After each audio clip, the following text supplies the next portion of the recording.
In this lecture, we will see how our thoughts and our beliefs shape our reality and what we can do about it. It is divided into 4 classes. In the first, we will talk about how science shows us that focusing more on what works and what is going well helps us to counter our inherent negativity bias. We'll see how placing more focus on the positive rather than the negative is not being detached from reality, but it's seeing reality from a more useful angle. And then we'll finish this first class by looking at the power of being grateful for what we have. In the second class, we look at self-fulfilling prophecies and optimistic mindsets. We will see how our beliefs about ourselves shape the way who we are and who we become. And in the third and fourth class, we will understand how we can go about changing these mindsets and how we can benefit from that. Take a look at this beautiful piece of art. This is Julian Beaver, who is an artist painting 3D paintings in the streets. It's a fascinating picture, and the camera captured it perfectly. But it looked at the painting from a particular perspective, and there are many other ways to look at it too. This, for example. From this perspective, it doesn't at all look like the beautiful drawing that we just saw. It looks distorted. In this case, our perspective determines how we see the world. What can be beautiful from one angle can be totally different from another. The same is true for the perspective we take on the events and situations in our lives. We usually look at situations and interpret what other people say or do according to our own set of past experiences, culture, faith, and values. All of those help us to form our beliefs about ourselves and about others and about the world in general. Our minds are constantly trying to make sense of our world, forming judgments and opinions about every situation, event, and interaction. It is as though we are looking at the world through distorted or colored lenses. And everyone has their own personal prescription or color of their glasses. It turns out that these glasses have a very powerful impact on our thoughts and our well-being. In fact, Ed Diener, who I already quoted before, one of the leading happiness researchers in the world, said that it appears that the way people perceive the world is much more important to happiness than objective circumstances. This quote sums up decades of research on happiness, and in essence it means that if we know a person's job, their marital status, and even the state of their bank account, we still only know very little about how happy he or she is.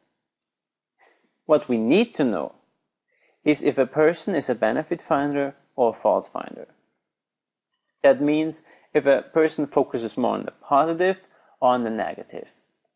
The benefit and the fault finder are 2 archetypes that have been introduced by Tal Ben-Shahar, who taught positive psychology at the University of Harvard a few years ago.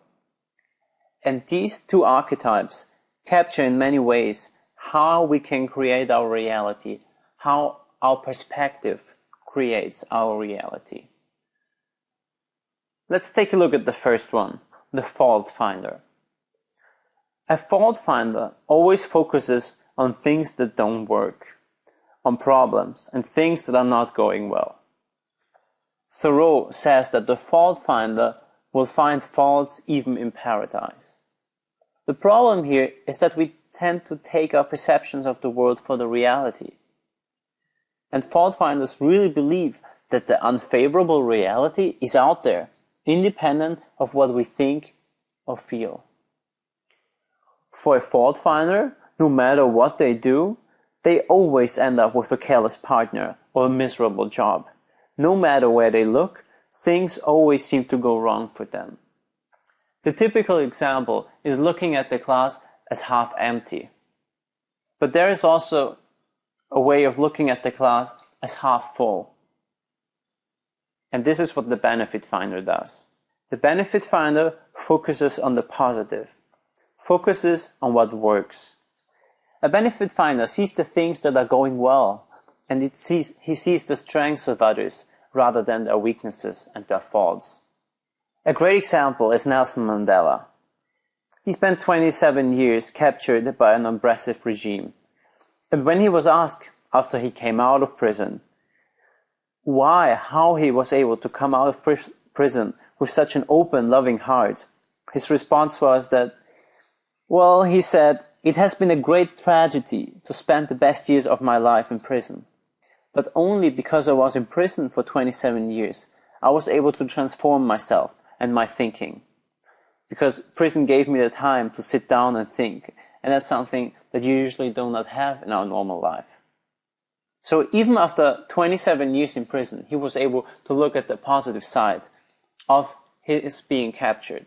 And this is a perfect example for the difference between a benefit finder and the fault finder.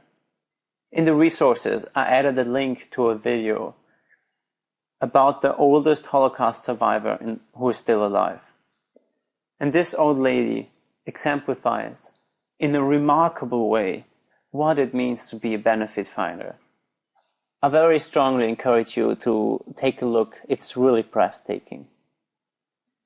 So to round up this distinction between the benefit and the fault finder, I want to once again stress that nobody is absolutely one extreme or the other. We all exist on the continuum. We are all somewhere along the line in between the two extremes.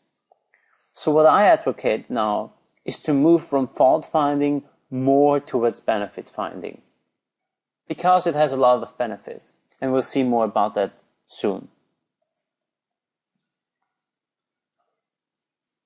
When it comes to benefit and fault finding, we humans have an inherent disadvantage that has been given to us by evolution.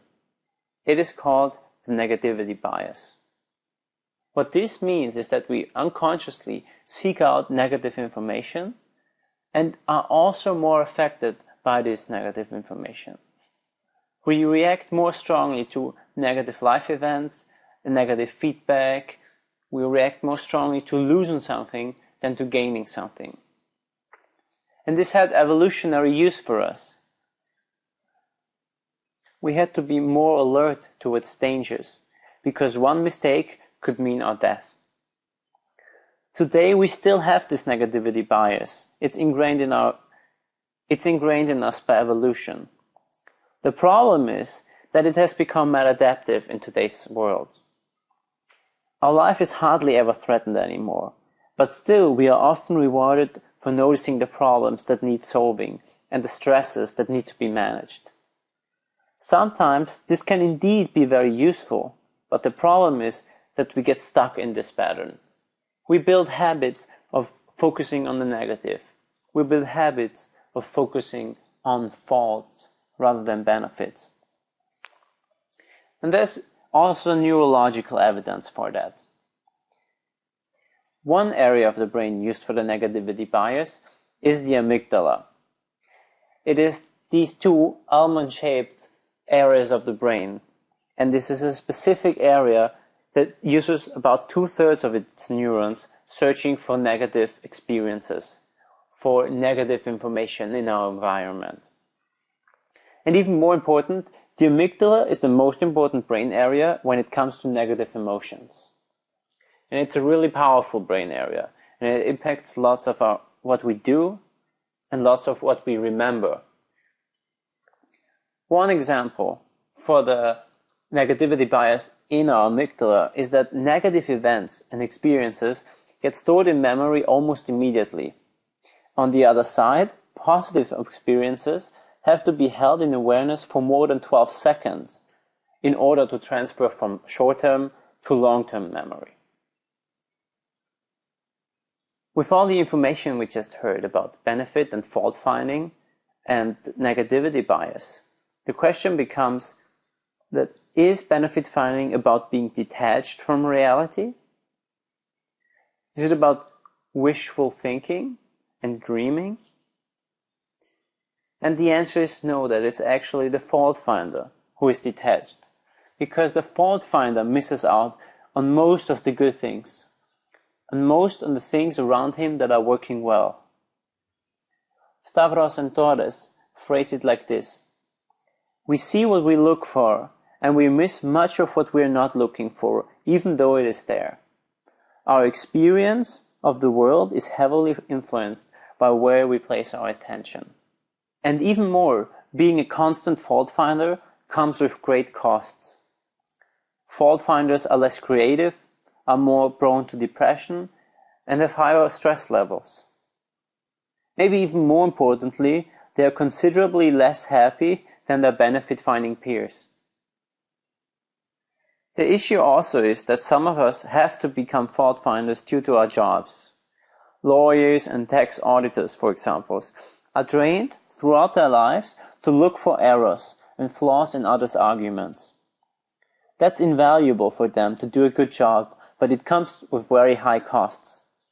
Lawyers are among the professions most prone to depression, even though their income and status is high. Their professional habit of fault-finding spreads to their private lives as well. Their brains get stuck in negative patterns, always on the lookout for flaws and errors. The reason is that our brain gets better and better at what we repeatedly do. Think back to when we talked about neuroplasticity, and we talked about the water that shapes its pathways. Our brain does not differentiate between pathways used at work and pathways used in our private life. It's the same pathways, it's the same brain. So if in one part of our lives we are needed to look at negative things, this also permeates the rest of our lives because we use the same pathways. For people in this position, it's even more important to retrain their brain because they're even more prone to the negative effects of being a fault finder. I want to finish off with one caveat that's very important here. Benefit finding is not about ignoring the problems that exist. Rather, it is about both the good sides and the opportunities, as well as the problems and the threats. We need to see both, but we also need to be aware that we are inherently biased towards placing more attention on the negative. And in order to account for this negativity bias, and to see reality as it really is, and not the distorted version of it, we need to train ourselves to become more of a benefit finder. And this is what we're going to do now. As we saw when we talked about change in neuroplasticity, we are able to rewire our brain by doing continuous exercises to, over time, build new pathways, new connections in our brain, and become more of a benefit finder. As Martin Seligman, one of the founding fathers of positive psychology, put it, habits of thinking need not be forever. One of the most significant findings in psychology in the last 20 years is that individuals can choose the way they think. One such proven exercise is what is called the 3 good things exercise. It requires us to make it a habit to sit down, maybe on Sundays, and write down 3 good things that happened through the week. Or maybe even 3 times a week, sit down in the evening and think about what happened throughout the day that was good, that was positive. Or you sit down in the evening with your partner and your family during dinner and tell each other about 3 good things that have happened throughout the day. It doesn't really matter when and how you do it, as long as you do it regularly. I encourage you to use the personal reflection journal for these exercises.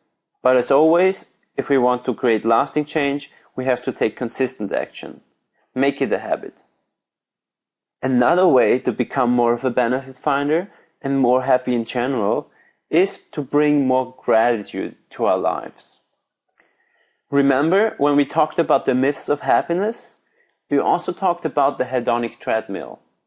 The hedonic treadmill, the phenomenon that occurs because we always adapt to the circumstances we are currently in and then always set higher goals and want more. One way to step off this hedonic treadmill is to start appreciating what you already have, because it's so easy for us to overlook. It may seem very simple, but it can be very powerful, and it has been proven to be very powerful in numerous research studies. Simple acts of gratitude don't cost you much, especially once you get over the initial discomfort some of us feel when we thank others. but they can make a huge difference. There's a lot of convincing research on the power of gratitude, and especially on the positive effects of keeping a regular gratitude journal. A researcher called Emmons points to his research and also the research of others that shows that translating thoughts into concrete language, doesn't matter if you say it or write it, has advantages over simply thinking. It makes us more aware of them and deepens their emotional impact. And that's why writing in a journal can be so much more powerful than simply thinking about something. So what I encourage you is to make it a regular practice to write down what you're grateful for. Keeping this journal is about getting ourselves to pay attention to all the good things in our lives, to all the good things that we usually take for granted. If you decide to write a gratitude journal, here are 5 tips that have shown to make writing this gratitude journal and gratitude in general more effective.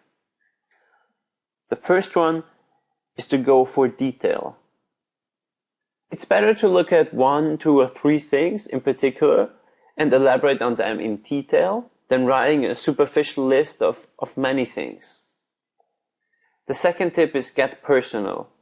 Focus on the people to whom you're grateful for, rather than only for the things for which you're grateful for.